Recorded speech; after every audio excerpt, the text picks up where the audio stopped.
جو چیز آسمانوں میں ہے اور جو چیز زمین میں ہے سب اللہ کی تسبیح کرتی ہے، اسی کی سچی بادشاہی ہے اور اسی کی تعریف ہے، اور وہ ہر چیز پر قادر ہے۔ وہی تو ہے جس نے تم کو پیدا کیا، پھر کوئی تم میں کافر ہے اور کوئی مومن، اور جو کچھ تم کرتے ہو اللہ اس کو دیکھتا ہے۔ اسی نے آسمانوں اور زمین کو حکمت سے پیدا کیا، اور اسی نے تمہاری صورتیں بنائیں اور صورتیں بھی اچھی بنائیں، اور اسی کی طرف تمہیں لوٹ کر جانا ہے۔ جو کچھ آسمانوں اور زمین میں ہے وہ سب جانتا ہے، اور جو کچھ تم چھپا کر کرتے ہو اور جو کھلم کھلا کرتے ہو اس سے بھی آگاہ ہے، اور اللہ دلوں کے بھیدوں تک سے واقف ہے۔ کیا تم کو ان لوگوں کے حال کی خبر نہیں پہنچی جو پہلے کافر ہوئے تھے؟ تو انہوں نے اپنی کرتوت کی سزا کا مزہ چکھ لیا، اور ابھی دکھ دینے والا عذاب اور ہونا ہے۔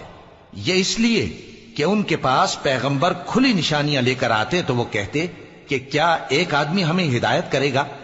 تو انہوں نے ان کو نہ مانا اور منہ پھیر لیا، اور اللہ بھی بے نیاز ہو گیا، اور اللہ بے نیاز ہے، لائق حمد و ثنا ہے۔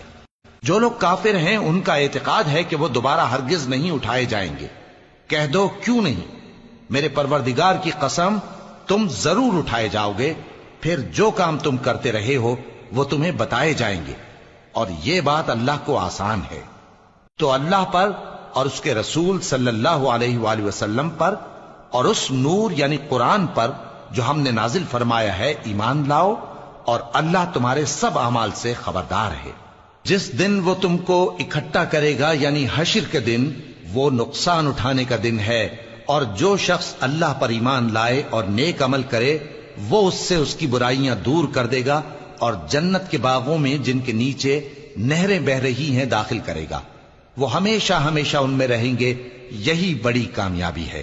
اور جنہوں نے کفر کیا اور ہماری آیتوں کو جھٹلایا وہی اہل دوزخ ہیں کہ ہمیشہ اس میں رہیں گے، اور وہ بری جگہ ہے۔ کوئی مصیبت نازل نہیں ہوتی مگر اللہ کے حکم سے، اور جو شخص اللہ پر ایمان لاتا ہے وہ اس کے دل کو ہدایت دیتا ہے، اور اللہ ہر چیز سے باخبر ہے۔ اور اللہ کی اطاعت کرو اور اس کے رسول کی اطاعت کرو، پس اگر تم منہ پھیر لوگے تو ہمارے پیغمبر کے ذمے تو صرف پیغام کا کھول کھول کر پہنچا دینا ہے۔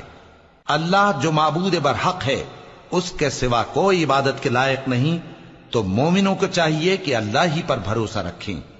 مومنوں، تمہاری بیویوں اور اولاد میں سے بعض تمہارے دشمن بھی ہیں، سو ان سے بچتے رہو، اور اگر معاف کر دو اور درگزر کرو اور بخش دو تو اللہ بھی بخشنے والا ہے، مہربان ہے۔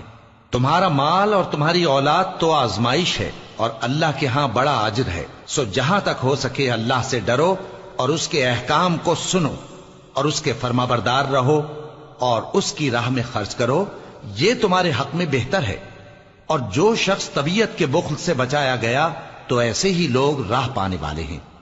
اگر تم اللہ کو نیک نیتی سے قرض دو گے تو وہ تم کو اس کا کئی گنا دے گا، اور تمہارے گناہ بھی معاف کر دے گا، اور اللہ قدر شناس ہے، بردبار ہے، پوشیدہ اور ظاہر کا جاننے والا ہے، غالب ہے، حکمت والا ہے۔